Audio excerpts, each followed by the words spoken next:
ഇനി നിങ്ങൾ കേൾക്കാൻ പോകുന്നത് മുജാഹിദ് ബാലുശ്ശേരി എന്ന് പറയുന്ന മൗലവി ഖുതുബയിൽ ഒരു വെല്ലുവിളി നടത്തുക. ആ വെല്ലുവിളി അതിഗംഭീരമായ വെല്ലുവിളിയാണ്. എന്താണ് അതിൽ കാര്യമായി വെല്ലുവിളിക്കുന്നത്? റസൂലുള്ളാഹി തങ്ങൾ റബീഉൽ അവ്വൽ 12-നാണ് ജനിച്ചത് എന്ന് ധൈര്യത്തോടുകൂടെ പറയാൻ ആരുണ്ട് ഈ സദസ്സിൽ? അവിടെ ഇപ്പൊ ഡൗട്ട്. റസൂലുള്ളാഹി ജനിച്ചത് എന്നാന്നുള്ളോട് അപ്പത്തെ തർക്കം. മുഹമ്മദ് നബി സല്ലല്ലാഹു അലൈഹി വസല്ലം റബീഉൽ അവ്വൽ 12-നാണ് ജനിച്ചത് എന്ന് എഴുന്നേറ്റ് നിന്ന് പറയാൻ ധൈര്യമുള്ള ആരുണ്ട് ഈ സദസ്സിൽ? റസൂലുള്ളാഹി സ്വല്ലല്ലാഹു അലൈഹി റബീഉൽ അവ്വൽ 12-നാണ് ജനിച്ചത് എന്നതിന് യാതൊരു തെളിവുമില്ല.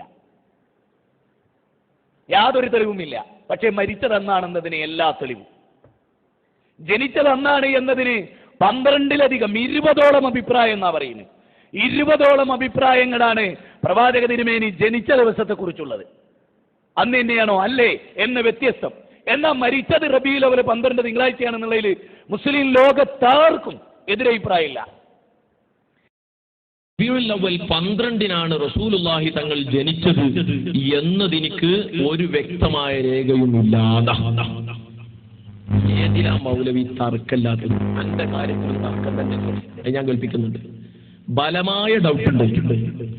ഏതായിരുന്നാലും റസൂലുള്ളാഹി തങ്ങൾ റബീഉൽ അവ്വൽ 12-നാണ് ജനിച്ചത് എന്ന് പറയാൻ ധൈര്യമായി പറയാൻ ആരുണ്ട് ഈ സദസ്സിൽ? പൊട്ടന്മാരെ മുമ്പിൽ വെല്ലുവിളിച്ചാൽ പിന്നെ അങ്ങനെ തന്നെ ലാരഭ നീച്ച എന്നാ ഇവിടെ വന്നിട്ട് അതൊന്ന് പറഞ്ഞു നോക്കട്ടെ. പൂതിയായിട്ട് കഴിയും. വ്യക്തമായ രേഖ ഉള്ള ഒരു വിഷയത്തെ സംബന്ധിച്ച് ഈ നിലക്കൊക്കെ ഖുതുബയിൽ വെല്ലുവിളിക്കുക എന്ന് പറഞ്ഞാൽ എന്താ മുസ്ലിമീങ്ങളെ? ഖുതുബയുടെ പ്രഭാഷണമാണ്. ബഹുമാനപ്പെട്ട അബ്ദുല്ലാഹി ഇബ്നു അബ്ബാസ് തങ്ങളും ജാബിർ റളിയല്ലാഹു അൻഹും പറയുകയാണ്, വുലിദ റസൂലുള്ളാഹി സ്വല്ലല്ലാഹു അലൈഹി വസല്ലമ ആമൽ ഫീലി, ഗജവർഷത്തിലാണ് നബി തങ്ങളെ പ്രസവിക്കപ്പെട്ടത്. എന്നാണ് ആ വർഷത്തിൽ എന്നായിരുന്നു ആ ജനനം? അതേ യൗമൽ ഇസ്നൈനി സാനി അശറ മിൻ ശഹരി റബീഉൽ അവ്വൽ 12 തിങ്കളാഴ്ച ദിവസം ആമുൽ ഫീൽ അഥവാ ഗജവർഷത്തിലാണ് പുന്നാര നബിയെ പ്രസവിക്കപ്പെട്ടതെന്ന് ഹബീബിന്റെ ശിഷ്യന്മാർ അബ്ദുല്ലാഹി ഇബ്നു അബ്ബാസ് റളിയല്ലാഹു അൻഹു, ബഹുമാനപ്പെട്ട ജാബിർ റളിയല്ലാഹു അൻഹു ഇവര് രേഖപ്പെടുത്തുന്നു.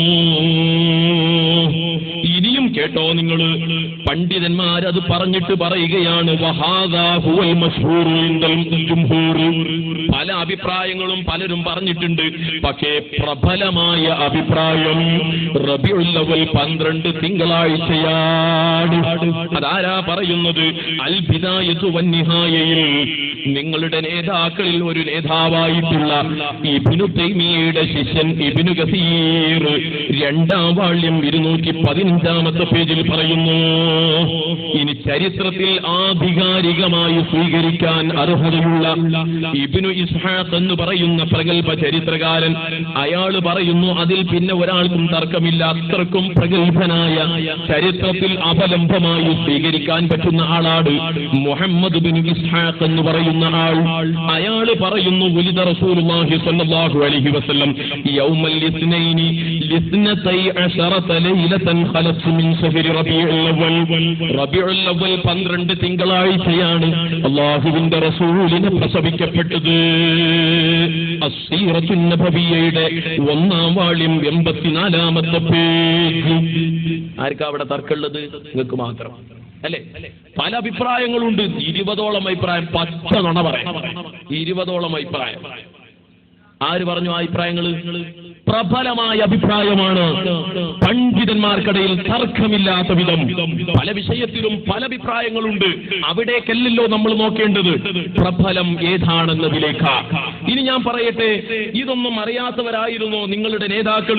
ഇ കെ മൗലവിയെ നിങ്ങൾ വല്ലാതെ പുകഴ്ത്തി പറഞ്ഞിട്ടുണ്ടല്ലോ ഇസ്ലാഹി പ്രസ്ഥാന ചരിത്രത്തിനൊരു ആമുഖം എന്ന് പറയുന്ന പുസ്തകത്തിൽ. ആ പുസ്തകത്തിൽ നിങ്ങൾ അയാള് വളരെ വ്യക്തമായി രേഖപ്പെടുത്തിയിട്ടുണ്ട്, റബീഉൽ അവ്വൽ 12-നാണ് അഷ്റഫുൽ ഖൽഖ് മുഹമ്മദ് റസൂലുള്ളാഹി സ്വല്ലല്ലാഹു അലൈഹി വസല്ലമ തങ്ങളെ പ്രസവിക്കപ്പെട്ടത്. വളരെ വ്യക്തമായി അദ്ദേഹം തന്റെ ഗ്രന്ഥത്തിൽ രേഖപ്പെടുത്തിയത് കാണാൻ കഴിയും.